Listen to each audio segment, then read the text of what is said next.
ಹಿಂದೆ ಎಲ್ಲ ಯುವಕ ಮಂಡಳ ಏನು ಗಣೇಶೋತ್ಸವ ಮಂಡಳ ಪದಾಧಿಕಾರಿ ಕರೆದು ಒಂದು ಸಭೆ ಮಾಡಿದರು ಹಿಂದೂ ಅಧಿಕಾರಿಗಳು ಮತ್ತು ಗಣೇಶೋತ್ಸವ ಮಂಡಳ ಪದಾಧಿಕಾರಿಗಳು. ಅವಾಗ ಕೆಲವೊಂದು ಕಂಡೀಷನ್, ಹೊಸ ಕಂಡೀಷನ್ ಹಾಕಿದ್ರು. ಮೊದಲು ಬೆಳಗಾವಿಯಲ್ಲಿ ಎಂದೂ ಈ ಥರ ಕಂಡೀಷನ್ ಆಯಿತು. ಒಂದು 40 ಯುವಕ ಗಣೇಶೋತ್ಸವ ಮಂಡಳದ ಮಾರ್ಗವನ್ನು ಬದಲಾವಣೆ ಮಾಡೋಕ್ಕೆ ಹೇಳಿದರು. ಎರಡನೇದ್ದು ಪಟಾಕಡಿ ಹಾರಿಸಬೇಡ್ರಿ ಅಂತೇಳಿ ಆ ದಿವಸ ಹಾರಿಸಿದ್ರೆ ಕೇಸ್ ಹಾಕ್ತೇವೆ ಅಂತ ಹೇಳಿದರು. ಮೂರನೇದ್ದು ಈ ವಾದ್ಯಗಳೇನು ನಿಮ್ಮ ಅದಾವ ಅವು ಒಂದು ಬ್ಯಾಂಕ್ ಆಫ್ ಇಂಡಿಯಾ ಕಡೆಯಿಂದ ಬರುವಂಥದ್ದು ಅಲ್ಲೇ ಬಂದ್ ಮಾಡುವಂಥದ್ದು, ಅಲ್ಲಿಂದ ನೀವು ನಡ್ಕೊತ ಹೋಗಬೇಕು. ಆಮೇಲೆ ಇಲ್ಲಿ ಪಪ್ಪು ಕಲಾನಿ ಚೌಕದಿಂದ ಹಿಂಗೆ ಕೆಲವೊಂದು ಕಡೆ ರಿಸ್ಟ್ರಿಕ್ಷನ್ ಮಾಡಿದರು.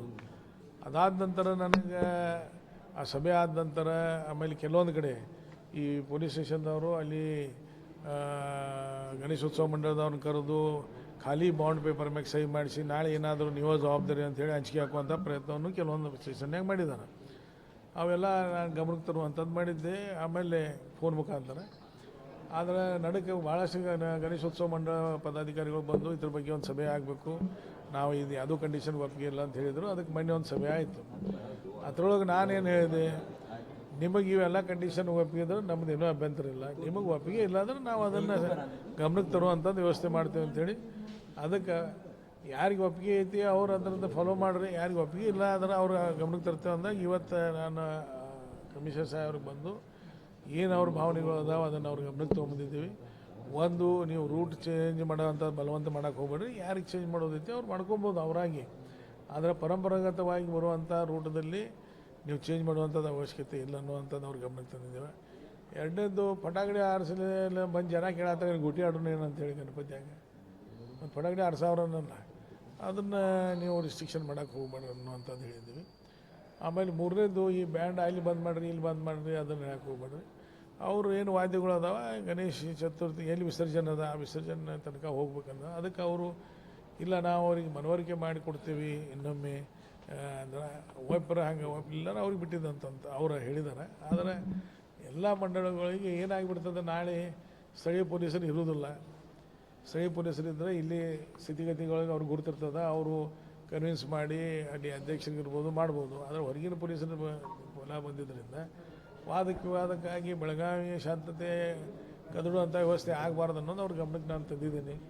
ಯಾಕಂದರೆ ಇಷ್ಟು ವರ್ಷ ತನಕ ಏನು ನಮ್ಮ ಶಿವಜಯಂತಿ ಆಗಲಿ, ರಾಜ್ಯೋತ್ಸವ ಆಗಲಿ, ಅಥವಾ ಅಂಬೇಡ್ಕರ್ ಜಯಂತಿ ಆಗಲಿ, ಬಸವ ಜಯಂತಿ ಆಗಲಿ ಯಾವುದೂ ದುಂಬಡಿ ಆಗಿಲ್ಲ. ಮತ್ತು ಯಾಕೆ ಸುಮ್ಮನೆ ನೀವು ಹೊಸ ಕಂಡೀಷನ್ ಹಾಕಿ ಜನರಿಗೆ ಅದ ಮಂಡಳದವ್ರಿಗೆ ಅನಾನುಕೂಲ ಮಾಡತ್ತೀರಿ, ಅದು ಆಗಬಾರ್ದು ಅನ್ನೋ ಅವ್ರ ಗಮನಕ್ಕೆ ತೊಗೊಂಬಂದಿದೆ. ಅಲ್ಲ ಏನಲ್ಲ ನಿಮಗೆ ಎಲ್ಲರೂ ವಿರೋಧ ಮಾಡಿದ್ದಾರೆ.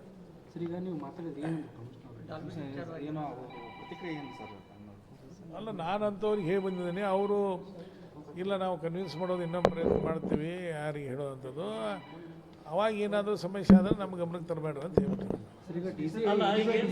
ಈಗೇನಾಗಿದೆ, ಡಿಸ್ಟ್ರಿಕ್ಟ್ ಅಡ್ಮಿನಿಸ್ಟ್ರೇಷನ್ ಆಗಲಿ ಪೊಲೀಸರಾಗಲಿ ಯಾವುದು ಅಂದ್ರೆ ಕನ್ಸರ್ಟ್ ಇದ್ದವ್ರಿಗೆ ಯಾರಿಗೂ ವಿಶ್ವಾಸಕ್ಕೆ ತಗೊಳ್ಳಾರ್ದು ಯೂನಿಲೇಟ್ರಲ್ಲಿ ಮೀಟಿಂಗ್ ತಗೊಂಡು ಎಲ್ಲ ಅನೌನ್ಸ್ ಮಾಡಿ ಬಿಡ್ತಾ ಇದ್ದಾರೆ.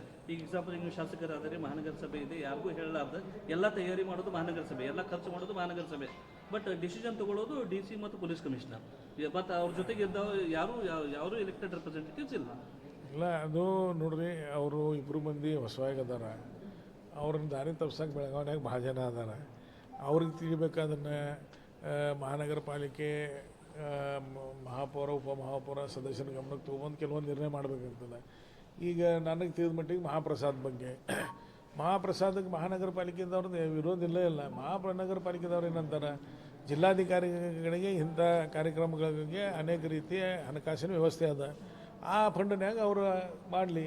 ಅದ್ರ ಜೊತೆಗೆ ಬರುವಂಥ ಗಣೇಶೋತ್ಸವಕ್ಕೆ, ಅಂಬೇಡ್ಕರ್ ಜಯಂತಿಗೆ, ರಾಜ್ಯೋತ್ಸವಕ್ಕೆ ಪ್ರತಿಯೊಂದು ಸಲ ಇದನ್ನು ಮಾಡಲಿ. ಏನೋ ನಮ್ಮ ಪ್ರಸಾದ ವ್ಯವಸ್ಥೆ ಬರೀ ಇವತ್ತು ಅಷ್ಟೇ ಅಲ್ಲ, ಅದನ್ನು ಮಾಡ್ರಿ ಅಂತ ಹೇಳಿ ಅವ್ರು ಹೇಳಿದ್ದಾರೆ. ಅದಕ್ಕೆ ಜಿಲ್ಲಾಧಿಕಾರಿಗಳು ಮುಂದಾಗಿ ತಮ್ಮ ಫಂಡ್ನಾಗಿಂದ ಇದನ್ನು ಮಾಡಬೇಕು. ಡಿಜೆದು ಈಗಾಗಲೇ ಅವ್ರದ್ದು ಒಂದು ಬೇಸ್ ಒನ್ ಟಾಪ್ ಅಂತ ಏನು ಹಿಂದೂ ಒಂದು ಬೇಸ್ ಒನ್ ಟಾಪ್ ಅಂತ ಇದು ಮಾಡಿದರು, ಈಗೂ ಇದ್ರೊಳಗೆ ಅದಾರ. ಅದಕ್ಕೆ ಬಹುತೇಕ ಮಂಡಳಗಳು ಯಾರ್ಯಾರು ಇದಕ್ಕೆ ಸಮ್ಮತ ಅದಾರ, ಅದಕ್ಕೆ ಸಮ್ಮತ ಅದಾರ, ಯಾರು ಇಲ್ಲ ಅನ್ನೋ ಅಂಥದ್ದು ಗಮನಕ್ಕೆ ಬಂತಂದ್ರೆ ಅದಕ್ಕೆ ಕನ್ವಿನ್ಸ್ ಮಾಡುವಂಥ ಪ್ರಯತ್ನ ಮಾಡ್ತೇವೆ ಅವ್ರಿಗೆ. Okay sir. ಪರಂಪರಾಗತವಾದಂತಹ ಬೆಳಗಾವಿಯ ಗಣೇಶೋತ್ಸವವನ್ನು ಬದಲಾವಣೆ ಮಾಡುವಂಥದ್ದು ನೀವು ಪ್ರಯತ್ನ ಮಾಡೋಕ್ಕೆ ಹೋಗ್ಬೇಡ್ರಿ. ಬದಲಾವಣೆ ಆತಂತಂದ್ರೆ ಜನ ಆವಾಗ ಏನು ಮಾಡ್ತಾರೆ ಅದು ನಮ್ಮ ಕೈಯಾಗೂ ಇರೋದಿಲ್ಲ, ನಿಮ್ಮ ಕೈಯಾಗೂ ಇರೋದಿಲ್ಲ. ಅದಕ್ಕೆ ಶಾಂತತೆಯಿಂದ ಇಷ್ಟು ವರ್ಷ ಆಗಿದ್ದದ. ಇಷ್ಟು ವರ್ಷ ಒಳಗೆ ಏನೂ ನ್ಯೂನ್ಯತೆ ಆಗಿಲ್ಲ. ನೀವು ಅದರಿ, ನೀವು ಭಾಳ ವರ್ಷದಿಂದ ಇಲ್ಲಿ ಕವರೇಜ್ ಮಾಡ್ತಾಯಿದ್ದೀರಿ, ಯಾವ ನ್ಯೂನ್ಯತೆ ಇಲ್ಲ. ಈ ಸಲ ಒಂದು ಮಾತ್ರ ಏನಾಗ್ಬೋದು ಅಂತಂದ್ರೆ ಗಣಪತಿ ಮೂರ್ತಿಗಳು ಭಾಳ ದೊಡ್ಡ ಅದಾವ. ಕಪಿಲೇಶ್ವರ ಹೊಂಡ ಬೇಗ ಇದನ್ನಾಗ್ಬೋದು, ಏನೋ ತುಂಬಬಹುದು. ಅದಕ್ಕೆ ಬರುವಂಥ ದಿವಸವಾಗಿ ನೆಕ್ಸ್ಟ್ ಈ ಅಕ್ಟೋಬರ್ ಆತಂತಂದ್ರೆ ಕಪಿಲೇಶ್ವರ ಹೊಂಡ ಏನು ಎದುರಿಗಿಂದದ ಅದನ್ನು ದ್ವಿಗುಣ ಮಾಡುವಂಥದ್ದನ್ನು ಕೆಲಸ ಪ್ರಾರಂಭ ಮಾಡಿಸ್ತಾ ಇದ್ದೀವಿ. ಅದನ್ನು ಅದ್ರ ಜೊತೆಗೆ ಇದ್ದ ಕಪಿಲೇಶ್ವರ ಹೊಂಡನ ಈಗಾಗಲೇ ಅವರು ಒಂದು ಸಲಹೆ ಕೊಟ್ಟಿದ್ದಾರೆ, ಅದನ್ನು ಆಳು ಹೆಚ್ಚು ಮಾಡುವಂಥದ್ದು. ಅವೆರಡೂ ಕೆಲಸ ಬರುವಂಥ ದಿವಸಕ್ಕೆ ಮಾಡಿ ಮುಂದಿನ ಸಲ ಇನ್ನೂ ಹೆಚ್ಚಿಗೆ ಗಣಪತಿ ಮೂರ್ತಿಗಳಿಗೆ ವಿಸರ್ಜನೆ ಮಾಡುವ ಅನುಕೂಲ ಮಾಡುವಂಥದ್ದು ಮಾಡ್ತೀವಿ. ಅಲ್ಲ, ನಗರ ಹೊರಗೆ ಒಂದು ಇದರಲ್ಲಿ ಏನಾದರೂ ಹೊಸ ಟ್ಯಾಂಕ್ ಇನ್ನೊಂದು ಮಾಡೋದು ಏನಾದರೂ ಪ್ರಪೋಸ್ ಇದೆಯಾ? ಅಲ್ಲ, ಅದು ಏನಾಗ್ತದೆ ನಾವು ಮಾಡ್ಬೋದು, ಆದರೆ ಪರಂಪರಾಗತವಾಗಿ ನಾವು ಇಲ್ಲೇ ವಿಸರ್ಜನೆ ಮಾಡ್ತೇವೆ ಅಂತಂತಾರಲ್ಲ, ಅದಕ್ಕೆ ನಮಗೆ ಇದನ್ನ ಬೇರೆ ದಿನ ಇನ್ನೂ 2 ಕಡೆ ಟ್ಯಾಂಕ್ ಮಾಡ್ಬೋದು ನಾವು. ಆದರೆ ನಾವು ಪರಂಪರಾಗತ ಭಾಳ ವರ್ಷದಿಂದ ಇಲ್ಲೇ ಮಾಡ್ತೇವೆ ಅಂದಿದ್ದಕ್ಕೆ ಇದು ಒಂದು ಇದನ್ನದ. ಅದಕ್ಕೆ ಅದನ್ನು ಟ್ಯಾಂಕ್ ಹೆಚ್ಚು ಮಾಡುವಂಥದ್ದು ಮಾಡ್ತೀವಿ. ಏನದ ಅದ್ರ ದೀಡ್ ಪಟ್ಟು ಮಾಡ್ತೀವಿ ಎದುರಿಗಿಂದು, ಮತ್ತು ಇದ್ರದ್ದು ಆಳ 2 ಪಟ್ಟು ಮಾಡ್ತೀವಿ.